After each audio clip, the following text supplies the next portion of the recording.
manera, porque los que hemos muerto al pecado, ¿cómo viviremos aún en él? O sea, no hay licencia en la gracia para nosotros pecar, hermano. Nosotros tenemos libertad en Cristo, pero pero la Biblia es bien clara en que nosotros no usemos la libertad que tenemos para nosotros pecar, como una licencia para pecar delante del Señor. Tenemos gracia y tenemos libertad, pero nosotros tenemos que saber hasta dónde la libertad en Cristo no afecta a mi vida espiritual y no afecta a la de mis hermanos. Que dice, resulta imposible morir al pecado y vivir aún en él. Yo le puse vivir, entre comillas, practicar, porque eso quiere decir vivir el pecado.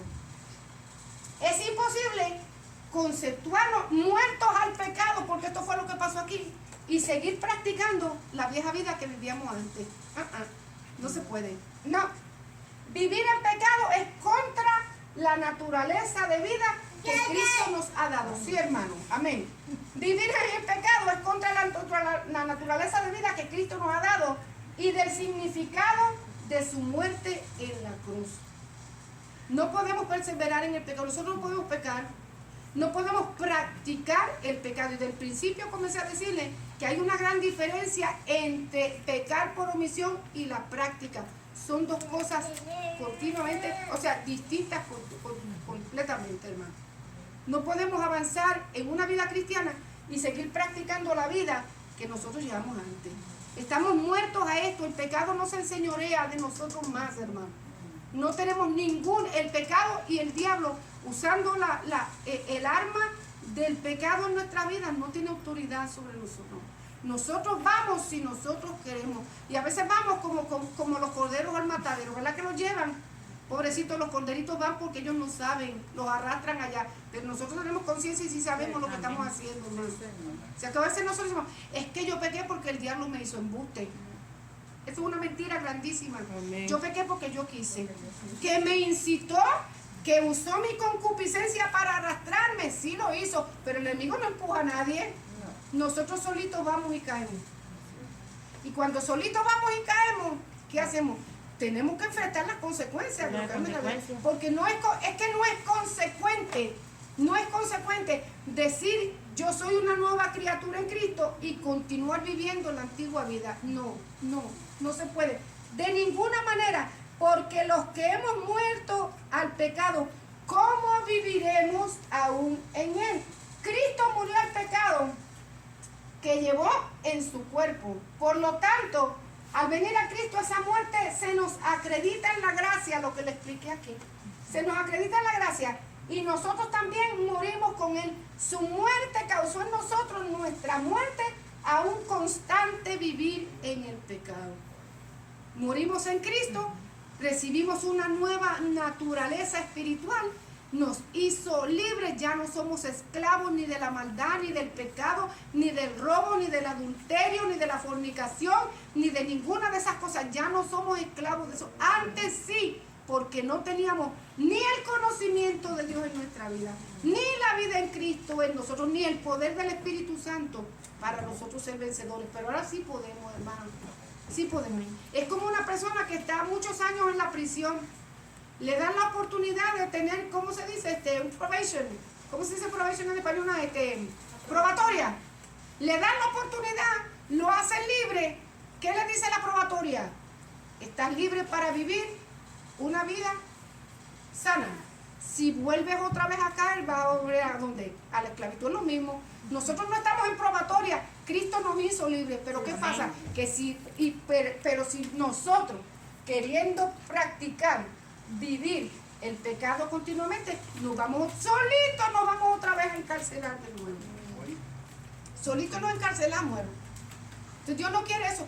¿Qué nos hace a nosotros encarcelarnos? El diablo no nos puede encarcelar porque Cristo nos hizo libres. Nosotros mismos, si le damos la oportunidad, Él lo va a hacer. Y volvemos acá. Entonces no podemos usar la gracia, hermano. Tenemos que apartarnos. Mire, tenemos que renunciar a aquellas cosas que a Dios le desagradan. Si es que queremos tener una vida victoriosa en Dios. De hecho, usted y yo podemos vivir como se nos antoje y como se nos pegue la gana en el cristianismo. Que van a haber consecuencias es otra cosa. Amén, así es. ¿No? Que van a haber consecuencias en nuestra vida, eso es otra cosa. Porque Dios en su palabra ha diseñado una forma de vida para los herederos del reino de los cielos. Y un día Dios va a llamarnos a cuenta de cómo nosotros hemos vivido la vida en Cristo Jesús. Amén. Y eso va a determinar, hermanos, si yo tengo entrada o no tengo entrada. Porque la Biblia dice que al reino de los cielos nada sucio entra. Dios nos ha llamado para vivir una vida victoriosa. Amén. Victoriosa en Cristo Jesús. Con frutos que agraden a su nombre. Una vida que nos levante, una vida totalmente distinta en Cristo Jesús. Pero si nosotros practicamos pecado, hermanos, vamos a llegar. ¿Qué quiere decir practicar pecado? Vivir la vida de la antigua manera en que nosotros la vivíamos, haciendo las cosas. O sea, mire, yo no entiendo. En estos días estuvimos hablando con los jóvenes de la lección que decía, mantente puro, era el título de la lección. Y estábamos hablando, hermano, de la práctica del practicar sexo antes del matrimonio. Y hubo quien se me reveló y no volvió más a mi clase. No fui yo. Es la palabra la que nos habla y nos dice cómo nosotros debemos vivir para el Señor, hermano. Amén. Hay creyentes que practican la fornicación y van a la iglesia, usted lo ve que domingo tras domingo no fallan a la casa del Señor. No fallan, pero practican la fornicación y para ellos eso es una cosa tan natural. Se emborrachan el sábado por la noche y el domingo van a cantar el coro a la iglesia. Suben al altar a ministrar. ¿Qué clase de vida? He muerto. El viejo hombre murió en mí. No. El proceso de renuncia todavía no ha llegado a ello. Y eso es un peligro, hermano, porque si la muerte nos sorprende, practicando pecado, tenemos un grave problema con el Señor. O sea, en una vida de renuncia tenemos que renunciar a aquellas cosas que nosotros sabemos, aunque nos duela, porque hay cosas que nos duelen renunciar a ellas, pero es un proceso y hay que hacerlo, hermano, en el nombre de Jesucristo. Y para aquellos que todavía andan en ese relajo, va y viene, llega un momento de que aún el cristiano, hermano, cuando comienza Cristo, yo puedo mirar con todo el respeto de los hermanos que me están escuchando, puede que usted viva esa situación, puede que no, pero hay que tocarla porque es parte de la lección. Esta pareja vive en concubinato o vive en unión libre. Pero viene a Cristo y se convierte al Señor. Y lo hace de corazón. Comienza el proceso de la justificación, de la restauración en la vida. Va a llegar el momento en que esta pareja tiene que tomar una decisión. O me caso y arreglo esa vida con el Señor, porque tengo que hacerlo. O me separo totalmente de eso. No puedo estar toda la vida, 20, 15 años viviendo en fornicación, porque la Biblia dice que los fornicarios no heredarán el reino de los cielos. No lo digo yo, lo dice ahí, yo lo estoy repitiendo. No heredarán. Llega el momento en que esta pareja tiene que tomar una decisión. O me caso con él porque voy a vivir una vida en santidad, llena del Espíritu Santo, buscando a Dios, y nuestro matrimonio va a ser un lugar de altar para la gloria del Señor. O me separo de eso, ¿por qué? Porque no toda la vida voy a estar pensándolo. 10 años, 20 años y lo estamos ahí, y paren y tienen hijos y todo, y no toman la decisión. Tienen que tomar una decisión porque están pecando delante del Señor. ¿Vio? Entonces hay que tomar la decisión de hacerlo. Es como si yo fuera bartender, me convierto a Cristo, y porque he oído testimonios, por eso lo traigo. Estoy repartiendo y vendiendo cerveza, bebiendo licor, estoy en por bar. Es un trabajo, lo estoy haciendo porque tengo necesidad de trabajar. Pero llega un momento en que yo le voy a decir, Señor, sáqueme de aquí porque yo no puedo estar compartiendo esto. Indirectamente estoy compartiendo un pecado con aquella gente que no tiene a Cristo en tu corazón. Pero yo sé lo que estoy haciendo. Oh, qué bien. Y hay bartenders que predican a Cristo ahí adentro. ¿Verdad que sí? Predican a Cristo, pero llega el momento en que el bartender va a tener que tomar una decisión. Dame otro trabajo porque este trabajo no te está honrando a ti. Es que yo gano tanto. Bueno, o ganas a Cristo o ganas los $20 que te dan a la hora. Tenemos que tomar, ve que en la vida hay que tomar unas decisiones. Estoy pasando por el proceso de la nueva criatura, pero llega un momento en que yo tengo que renunciar a esas cosas que no van a ser de bendición a mi vida. Entonces hay gente que cuando le llega el momento de la renuncia deciden irse de Cristo, abandonar a Cristo, porque me es más fácil abandonar a Cristo que lo que yo estoy haciendo. Fíjate, es difícil, hermano, pero morir en Cristo demanda dejar de participar del pecado en nuestra vida, porque no podemos estar en Cristo y seguir participando de las otras cosas que a Dios no le agradan. Que es lo más importante para mí. Dice Pablo, ¿no sabéis que todos los que hemos sido bautizados en Cristo Jesús hemos sido bautizados en su muerte? Porque somos sepultados juntamente con él para muerte por el bautismo, a fin de que como Cristo resucitó de los muertos para la gloria del Padre, así también nosotros andremos en nueva vida. Ok, morí al pecado, estoy en el proceso del cambio. Lo segundo que Pablo dice, ¿no sabes que cuando viniste a Cristo, moriste con Cristo y llegaste al bautismo y fuiste resucitado con el Señor? La segunda parte, una vez que yo vengo, muero a Cristo, soy levantado. Todo creyente debe entender que una conducta pecaminosa produce culpa, vergüenza y una expectación de juicio. Por tanto, debemos andar en santa y piadosa manera de vivir. Todo lo que yo hago va a tener sus consecuencias. Todo lo que yo digo va a tener sus consecuencias. Todo lo que yo actúo, hermano, va a tener que una expectación de juicio. Va a producir en mi vergüenza, va a producir en mi culpa. Porque Dios no quiere. ¿Quién tiene segunda de Pedro 3:11?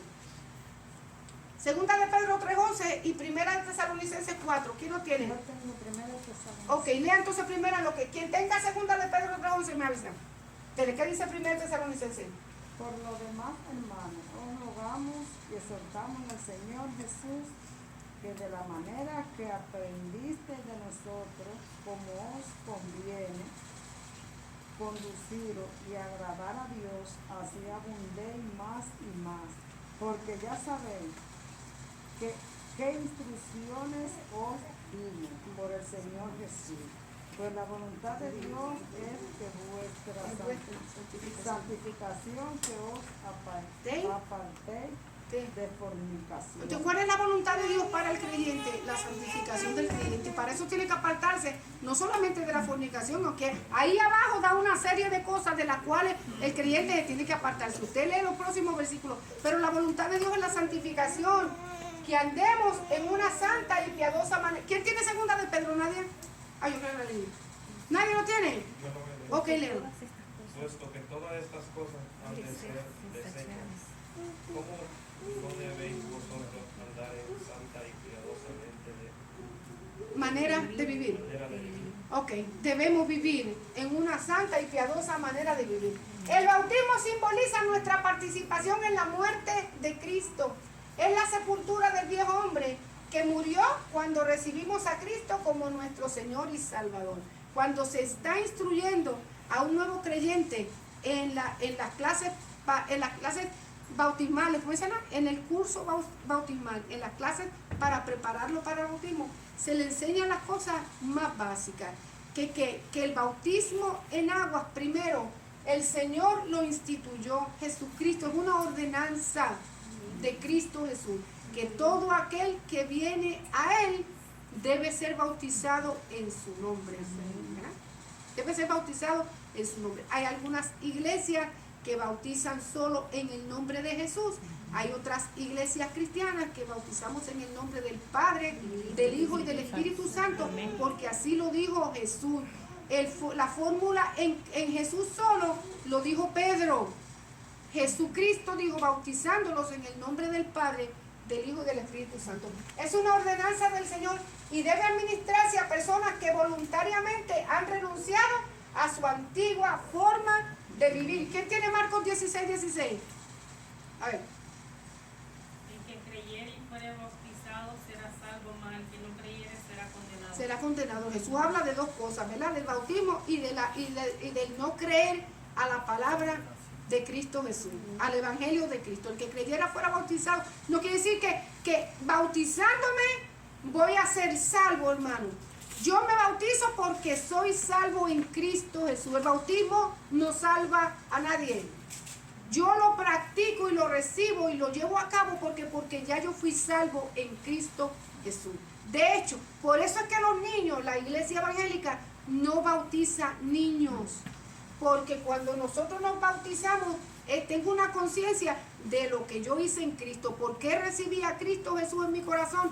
Yo era pecador, yo reconocí que estaba mi viejo hombre viciado con todo delito y pecado. Vine a Cristo y resucité en una nueva criatura. O sea, un bebé, un niño no tiene conciencia de pecado, no sabe entender eso.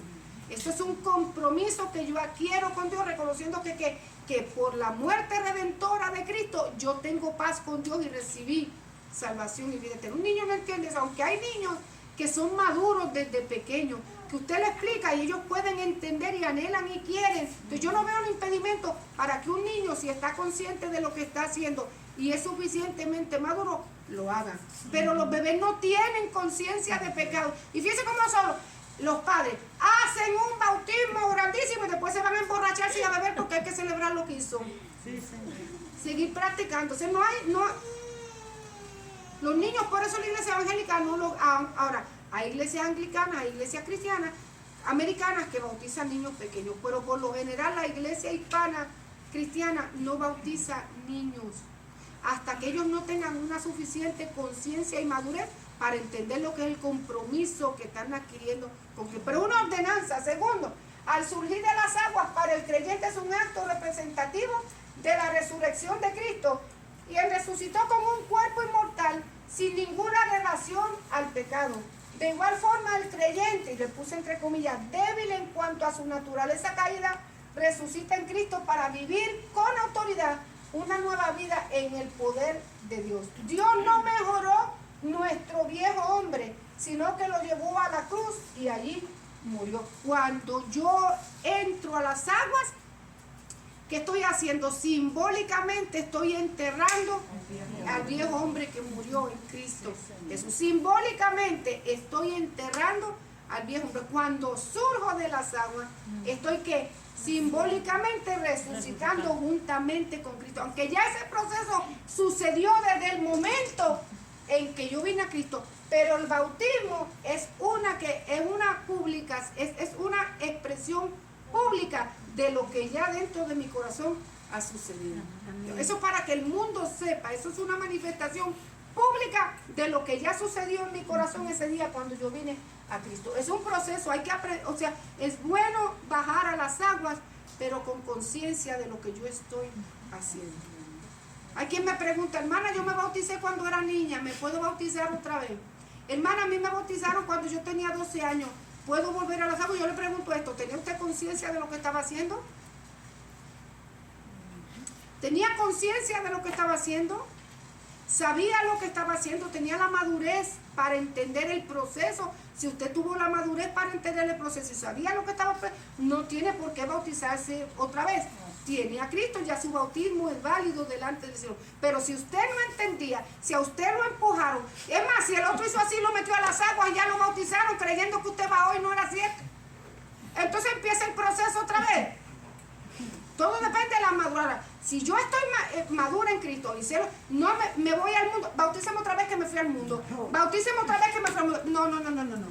En Cristo el bautismo es válido una sola vez.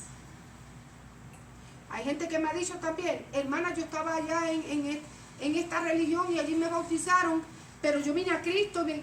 ¿Tu conciencia cómo estaba? ¿Entendiste lo que estabas haciendo? Porque hay gente que aunque tengan jurutungo por allá en otra religión, tienen temor de Dios y saben lo que están haciendo. ¿Me explico, hermano? Tienen temor de Dios. Tu conciencia. Ahora, si tú consideras que necesitas hacerlo para tener paz con Dios, prepárate y yo te meto al agua. Ahora, ten conciencia desde ese momento que eso es un compromiso serio que estás adquiriendo con Dios. Que si te vas al mundo, en la conciencia de lo que es el bautismo en Cristo Jesús, en su muerte y resurrección, ya no hay otro sacrificio que hacer para... O sea, no hay otro, porque tampoco me voy al mundo, me pego y méteme a las aguas. Voy a decir, te voy a meter, pero te voy a dejar ahí abajo a ver si te arreglas de una sola vez. Ahí te voy a poner el pie a ver que, burbujita, ¿sí o no? ¿De una vez o no? Que Dios. A nadie viene a bautizarse conmigo. Dios, es una conciencia de lo que yo estoy haciendo, de lo que representa. Cuando salgo del agua, estoy resurgiendo a una nueva vida en Cristo. Un compromiso que va a ser de por vida hasta que la muerte nos separe. Dios está dispuesto a llevarlo hasta las últimas consecuencias, hasta que venga Él por nosotros. Nosotros somos los que estamos dispuestos, los que tenemos que estar dispuestos. Dios no mejoró a nuestro viejo hombre, sino que lo llevó a la cruz, allí murió y nos hizo nuevas criaturas para la gloria de su nombre. ¿Quién tiene 2 Corintios 13:4 para terminar? Amén. Porque aunque fue crucificado en debilidad, vive por el poder de Dios, pues también nosotros somos débiles en Él, pero viviremos con Él por el poder de Dios para con vosotros. O sea, Dios nos ha dado poder. Somos débiles en cuanto a la naturaleza caída, pero nos dio poder y nos dio autoridad y nos libertó para que nosotros pudiéramos vivir una vida de poder sobre esta naturaleza caída. Amén, hermanos. Entonces vamos a dejar hasta aquí, porque la segunda parte la vamos a tener la semana que viene. Vamos a hablar acerca del bautismo, vamos a seguir hablando acerca del bautismo y de lo que significa, hermanos, participar, considerarnos muertos al pecado, pero vivos para Dios. Vamos a seguir leyendo entonces y seguir estudiando Romanos capítulo 6 del verso 1 en adelante. Así que Dios le bendiga, Dios le guarde, hermano. Pastor.